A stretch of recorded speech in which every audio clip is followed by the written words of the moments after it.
Hello friends, आप लोग कैसे हैं। यूट्यूब चैनल स्टडी के पर आज हम लोग डिस्कस करेंगे पृथ्वी की आंतरिक संरचना और एग्जाम की दृष्टि से जो की पॉइंट्स इसमें बनेंगे उसको नोट भी करते चलेंगे।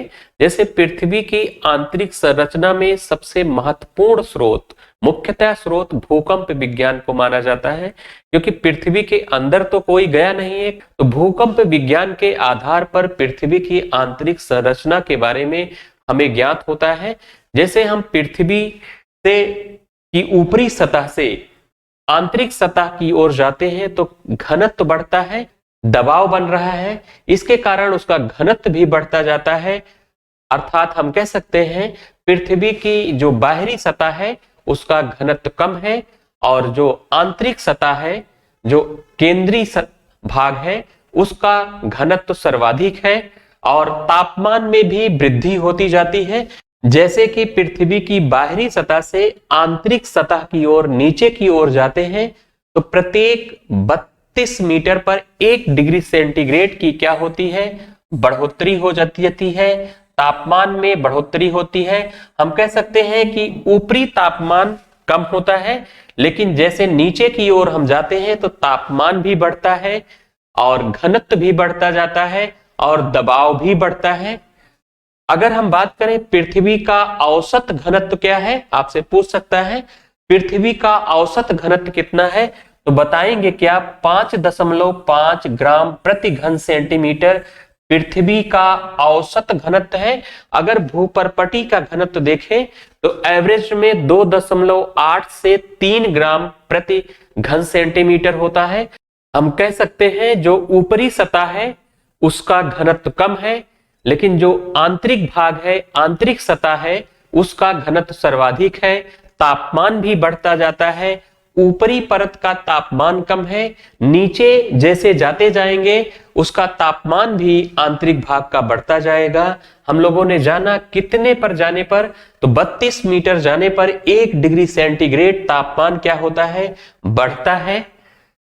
जैसे पृथ्वी की आंतरिक संरचना को 3 भागों में बांटा गया है, 2 प्रकार से। एक तो भूकंपी तरंगों के आधार पर इसे बांटा गया है। भूकंपी तरंगों के आधार पर जब भूकंप आता है तो भूकंपी तरंगे जो निकलती हैं उनके आधार पर इसे 3 भागों में बांटा गया है। पहला क्या कहा गया है, क्रस्ट कहा गया है। 0 से 35 किलोमीटर, कुछ किताबों में 100 किलोमीटर भी दिया रहता है। 0 से 35 किलोमीटर तक क्रस्ट कहा जाता है, भूपर्पटी बोला जाता है। दूसरा भाग होता है 35 से 2900 किलोमीटर तक मेंटल होता है, दूसरी परत है। और लास्ट परत होती है आंतरिक भाग की, इसे कोर कहते हैं। 2900 किलोमीटर से 6371 किलोमीटर तक तीसरी परत है। अगर प्रश्न करे कि पृथ्वी की सबसे ऊपरी परत क्या है तो आप भूपर्पटी बताएंगे। अगर सबसे आंतरिक परत पूछे, सबसे निचली परत पूछे तो क्या बताएंगे, कोर बताएंगे, या आप इसे क्रोड भी कह सकते हैं। क्या कह सकते हैं, क्रोड भी कह सकते हैं, कोर कह सकते हैं, कुछ भी प्रश्न दे सकता है। अगर रासायनिक संगठनों के आधार पर इसे देखा जाए तो स्वेस एक भूगर्भ वैज्ञानिक है ऑस्ट्रिया के, उन्होंने इसे 3 भागों में बांटा है। इसके अनुसार जैसे पूछा जाए पृथ्वी की आंतरिक संरचना को स्वेस के अनुसार कितने भागों में बांटा गया है रासायनिक संगठनों के आधार पर, तो बताएंगे क्या, सियाल। जो ऊपरी परत है क्या है, सियाल है। दूसरी परत क्या है, सीमा। हम लोग आगे इस पर बात करेंगे, दूसरी परत क्या है, सीमा। तीसरी परत क्या है, निफे है, इसके बारे में हम लोग बात करेंगे। नेक्स्ट बढ़ते हैं। भूकंपी तरंगों के आधार पर 3 भागों में बांटा गया है और रासायनिक संगठनों के आधार पर स्वेस नामक भूगर्भ वैज्ञानिक ने इसे 3 भागों में बांटा है, सियाल, सीमा, निफे में। आगे हम लोग बात करते हैं इस पर। जैसे अगर जब भूकंप आता है तो हम ये कह सकते हैं इसी के आधार पर पृथ्वी को 3 भागों में बांटा गया है। पी तरंगे जो प्राइमरी वेव्स होती हैं, ये ठोस, द्रव, गैस तीनों में संचरित होती हैं। तीनों में क्या होती हैं, संचरित होती हैं। तीनों में संचरित होती हैं और घने और चट्टानों में इनकी गति तीव्र हो जाती है। अगर कोई चट्टान आ जा रही है या ज्यादा घनत्व वाली वस्तु है तो उसमें इनकी गति क्या होगी, तीव्र हो जाती है। अगर हम पृथ्वी में पी तरंगों को संचरित करते हैं, जैसे पी तरंगे को अगर पृथ्वी में जब संचरित होती हैं तो ये क्या करती हैं, इस तरह से चली जाती हैं। हम ये कह सकते हैं पी तरंगे तो इसमें तीनों भाग में चली गई, क्रस्ट, मेंटल और कोर में संचरित हो जाती है।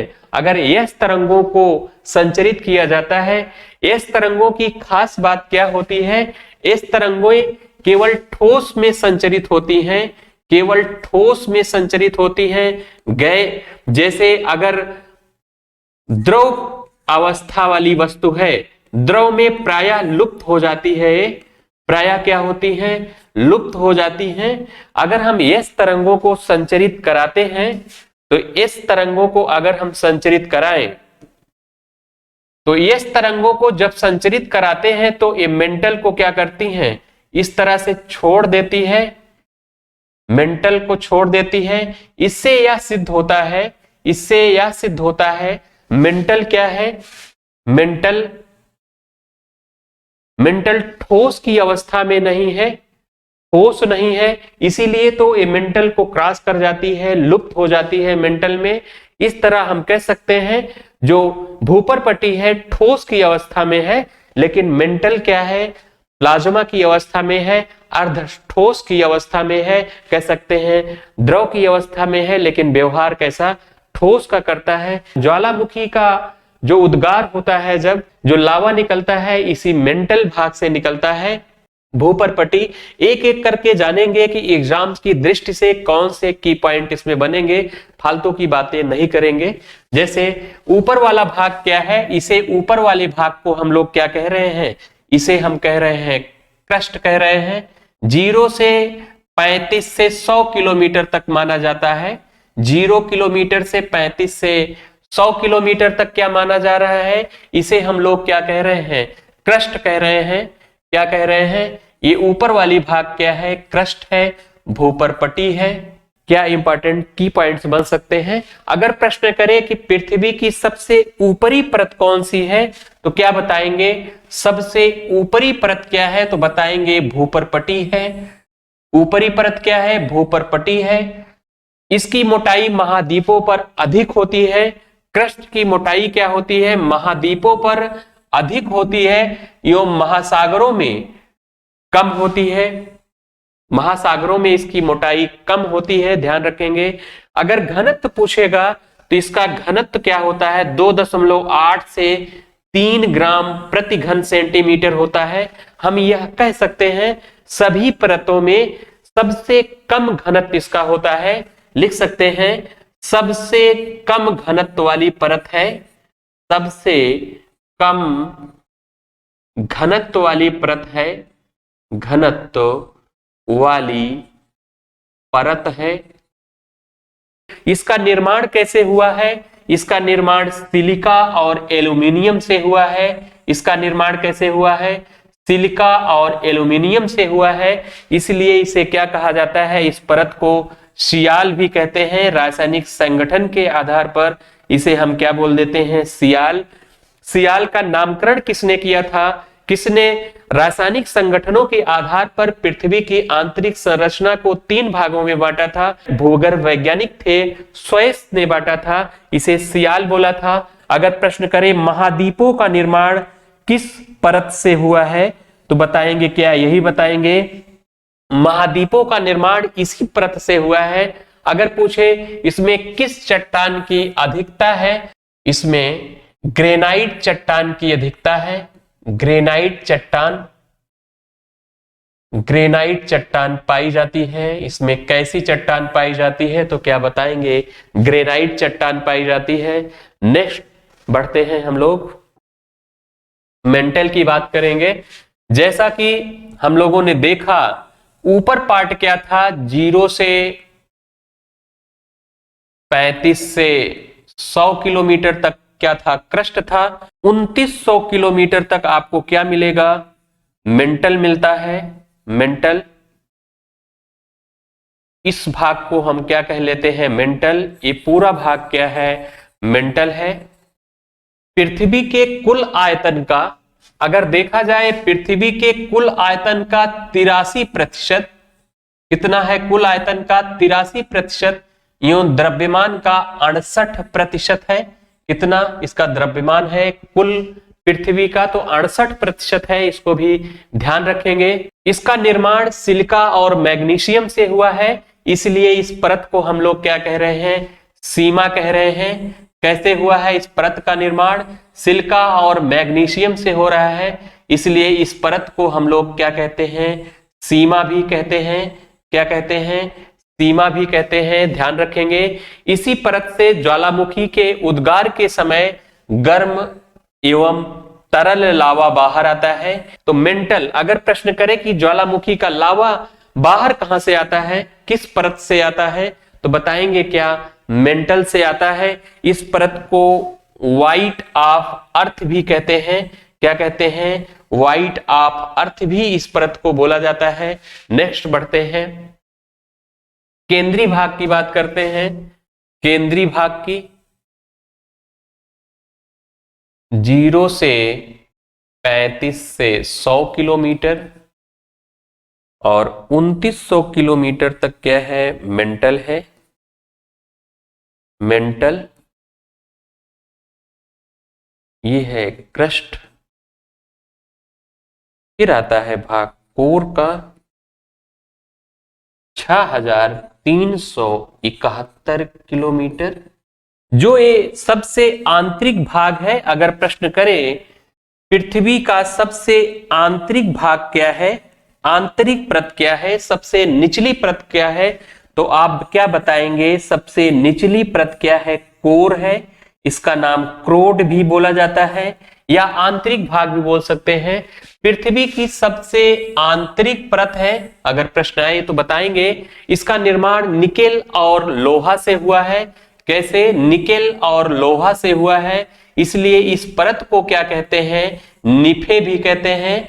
क्या कहते हैं, निफे, ध्यान रखेंगे। घनत्व 11 से 13 ग्राम प्रति घन सेंटीमीटर इसका घनत्व है। सभी परतों में इसका घनत्व सर्वाधिक है। अगर प्रश्न करे कि पृथ्वी के किस परत का घनत्व सर्वाधिक है, तो बताएंगे क्या, कोर का घनत्व सर्वाधिक है। अगर सबसे कम घनत्व पूछेगा तो क्या बताएंगे, क्रस्ट बताएंगे, भूपरपटी बताएंगे। तो इस परत का घनत्व क्या है, सर्वाधिक है। कारण क्या है, क्योंकि यह परत अधिक घनत्व वाले भारी धातुओं से बने हैं। भारी धातुएं जिनमें लोहा वगैरह आता है। दबाव के कारण माना जाता है कि दबाव के कारण घनत्व तो बढ़ता है, लेकिन एक सीमा है घनत्व बढ़ने की।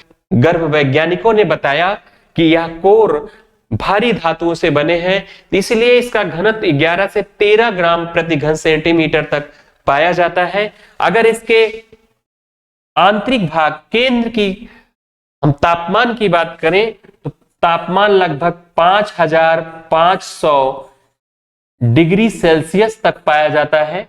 लगभग 5500 डिग्री सेल्सियस तापमान लगभग पाया जाता है इसके केंद्र का। नेक्स्ट बढ़ते हैं हम लोग। अगर प्रश्न ये करे कि संपूर्ण पृथ्वी में किस तत्व की अधिकता है, तो क्या बताएंगे, लोहा की अधिकता है। संपूर्ण पृथ्वी में अगर प्रश्न करेगा तो क्या बताएंगे, लोहा है।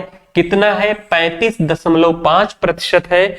दूसरे पर क्या है, ऑक्सीजन है, दूसरे पर ऑक्सीजन। इस पॉइंट को ध्यान रखेंगे। ये संपूर्ण पृथ्वी की बात कर रहा है, पूरी पृथ्वी की बात कर रहा है। सर्वाधिक किस तत्व की प्रधानता है, लोहा। अगर क्रस्ट की बात करें, जो ये पार्ट देख रहे हैं, ये क्या है, क्रस्ट है। अगर पूछे भूपरपटी में किस तत्व की प्रधानता है, तो बताएंगे क्या, भूपरपटी में ऑक्सीजन की प्रधानता है। 46.8% तक भूपरपटी पर ऑक्सीजन पाई जाती है। पृथ्वी के केंद्र में पाया जाने वाला चुंबकीय पदार्थ है अगर प्रश्न करे कि पृथ्वी के केंद्र में पाया जाने वाला चुंबकीय पदार्थ है तो बताएंगे क्या निकेल है। यह किस परत में पाया जाता है, अगर प्रश्न कर ले चुंबकीय पदार्थ किस परत में पाया जाता है तो बताएंगे क्या कोर में पाया जाता है, कोर में पाया जाता है। नेक्स्ट बढ़ते हैं हम लोग, निम्न में किसको व्हाइट ऑफ अर्थ कहा जाता है, किस परत को व्हाइट ऑफ अर्थ कहा जाता है तो मेंटल को कहा जाता है, व्हाइट ऑफ अर्थ कहा जाता है। यह तरल अवस्था हम कह सकते हैं प्लाज्मा की अवस्था में है। मेंटल को ही व्हाइट ऑफ अर्थ कहा जाता है। इसमें बेसाल्ट चट्टानें पाई जाती हैं मेंटल में। मिलते हैं नेक्स्ट वीडियो में। Thank you.